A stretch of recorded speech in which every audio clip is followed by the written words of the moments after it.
Welcome to the I Told You So podcast on YouTube. I'm your host, Dr. Ben Kohl. On this podcast, I select topics to debate with listeners and guests of the I Told You So podcast. Listeners and guests predict what will happen in the future. I track predictions and announce who predicted accurately when those predictions become true. The podcast offers topics where listeners and guests can debate with the purpose of predicting the future so they can proudly say, I told you so.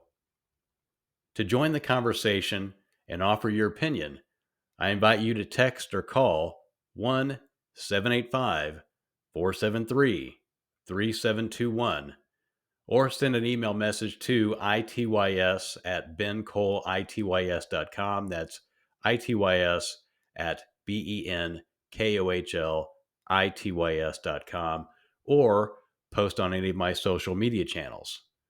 The purpose is to offer your opinion with the goal of predicting the future so you can proudly say, I told you so. On this episode, I talk about the impact of social media on children and teenagers. When my wife and I were raising our children, social media usage was a tremendous point of contention in our household. I was against our children having cell phones and having social media accounts because I knew that much more harm than good could come from it. My wife thought the benefits outweighed the risks, and my children saw only good and no harm coming from cell phone and social media usage. Well, I lost the battle. They all have cell phones. They all use the internet. However, it turns out I was right. Many studies have been conducted on the impact of social media access on children and teenagers, and almost all the studies demonstrate severe negative consequences. In the episode notes, I include a few articles that I have collected since 2017. Feel free to look them up. I sort of feel like this is an I told you so issue for me. As the US federal government decides on whether or not to ban TikTok, some states aren't waiting for a decision. Recently in Florida, significant developments unfolded regarding the involvement of teenagers and children on social media platforms. Governor DeSantis enacted a law prohibiting Florida citizens under the age of 14 from accessing various social media platforms such as TikTok. This move has sparked immediate criticism, with many arguing that it overly restricts First Amendment rights and limits free speech, among other concerns.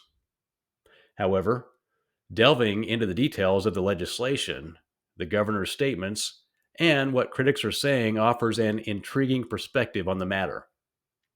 Natasha Singer, reporting for the New York Times, informs us that Florida has become the first state to effectively prohibit residents under the age of 14 from having accounts on platforms such as TikTok and Instagram, through the enactment of a strict social media bill. This move is anticipated to significantly impact the lives of many young individuals. However, the situation is likely to unfold in the courts shortly after implementation. And that's introducing a complex dynamic beyond mere liberal or conservative viewpoints. There's a growing bipartisan concern regarding young people's presence on these platforms, with one side emphasizing free speech and technology, while the other sees government intervention as a necessary measure to regulate children and teenagers' access to social media and cell phones. This ideological contrast forms the crux of the ongoing debate.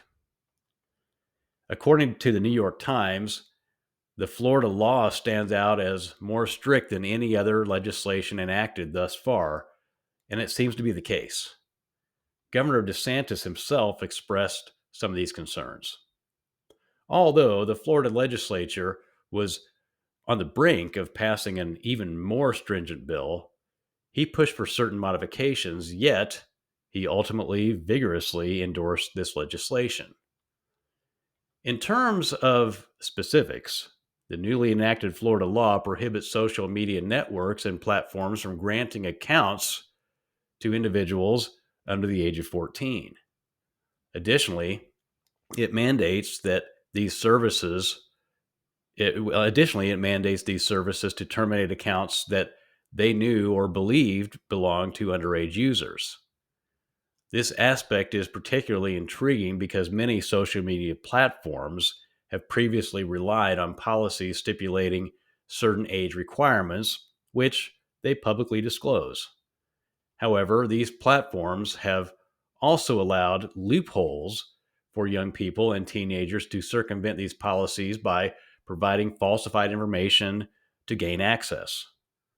Florida's action effectively addresses this legal loophole by tightening restrictions on underage access to social media platforms. Another provision of the law mandates parental authorization for the opening and operation of social media accounts by their 14 and 15-year-old children. Thus, for those under 14, no access is permitted. While for 14 and 15-year-olds, parents must actively provide consent through some form of authentication. Critics, predominantly from a libertarian perspective, argue that these measures are overly restrictive. They question how young individuals will navigate their lives without unrestricted access to these platforms. This debate highlights a broader ideological division in the country, extending beyond the traditional left and right divide. On one side are proponents advocating for minimal constraints on the technological future, social media, and digital revolution. On the other side are those emphasizing the overwhelming evidence of harm, particularly concerning children, teenagers, young adults, and advocating for government intervention to address these concerns. Governor DeSantis remarked, quote, "Social media harms children in various ways. The new bill gives parents a greater ability to protect their children," unquote. It's not necessarily the governor's statement itself that's controversial or political, but rather what it reveals about parental concerns. Many parents seem hesitant to implement policies that would restrict their children's access to social media. It's almost as if they're hoping for legislation to make it illegal so they can use that as leverage with their children. However, it's crucial to recognize that parents shouldn't rely on the government to solve their challenges with parenthood. It's quite revealing and frankly perplexing that many parents adopt victim mentality, as if they lack control over the situation. Parents who provide their children and teenagers with cell phones, along with privacy and internet connectivity, relinquish a significant amount of control. Without proper supervision and predetermined boundaries, parents essentially surrender the control they could otherwise exercise.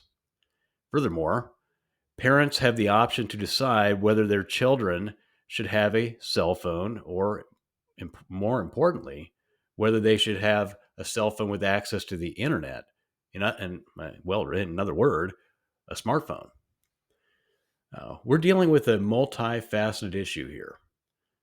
In the classic scenario of utmost vulnerability, it involves an unsupervised young individual with access to social media platforms, susceptible to being preyed upon and manipulated by others without adult oversight, sometimes even in the absence of any adults at home. The vulnerability is evident. It's not surprising that a teenager or any young person left alone in a room for hours with nothing but a smartphone and social media might engage in activities that could be emotionally harmful or, at the very least, not conducive to positive growth or enrichment.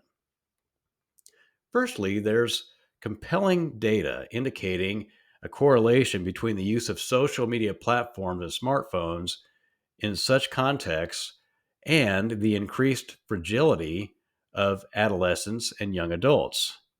This correlation shouldn't come as a surprise. If you're seeking causation rather than just correlation, then frankly, it's challenging to provide an argument.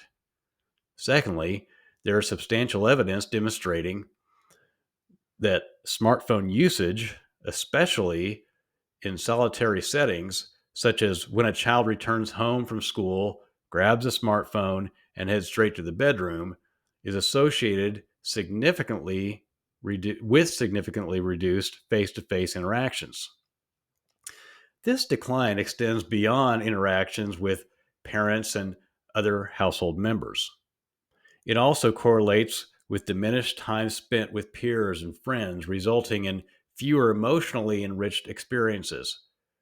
It's evident that relationships conducted through smartphones are not as fulfilling as those in real life, a fact that can often have genuinely devastating consequences. As we examine this issue and consider the Florida law and its media coverage, it becomes clear that a significant battle is underway. This is not merely a policy dispute, it extends to cultural and moral realms.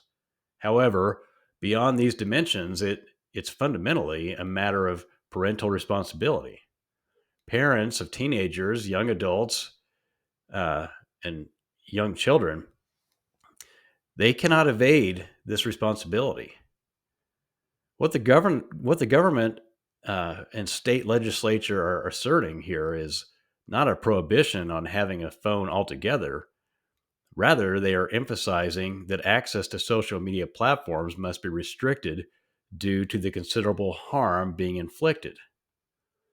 While the initial concern may revolve around providing phones, internet access, and navigating the digital revolution with its inherent vulnerabilities, there's another critical issue to consider, and that is what actually occurs on social media platforms.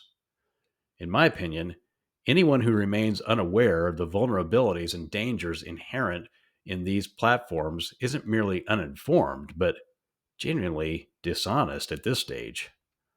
Because this podcast is about predicting the future, my questions to those listening and watching on YouTube are: what happens next with social media access for children and teenagers?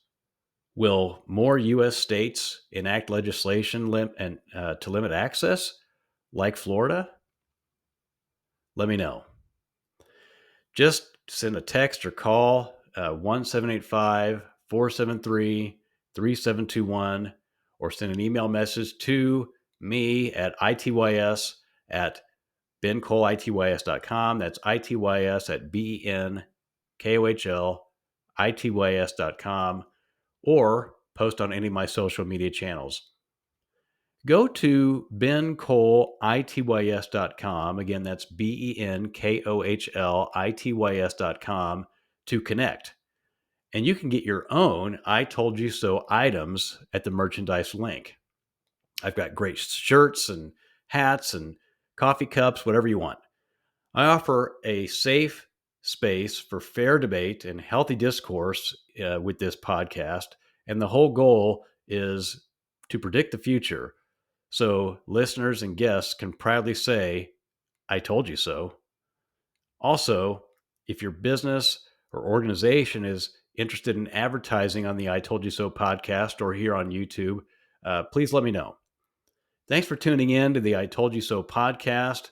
You can also find the podcast on Spotify by searching for BenKohlITYS.